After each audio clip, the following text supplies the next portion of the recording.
Hello ma'am, primigravida ma'am. Baby லீக்கிங்னு patient வந்திருக்காங்க ma'am. Full டயலிட்டேஷன்ல இருக்காங்க. கொஞ்சம் சீக்கிரம் வாங்க மேம். வரேம்மா, 5 minutesல வெயிட் பண்ணுங்க.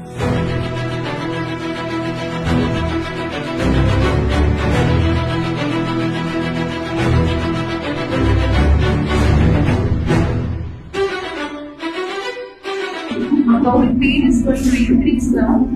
So when pain comes, take deep breath. Like this. Pain will come in between only. It will not be continuous pain. Okay, that time we should take deep breath and leave.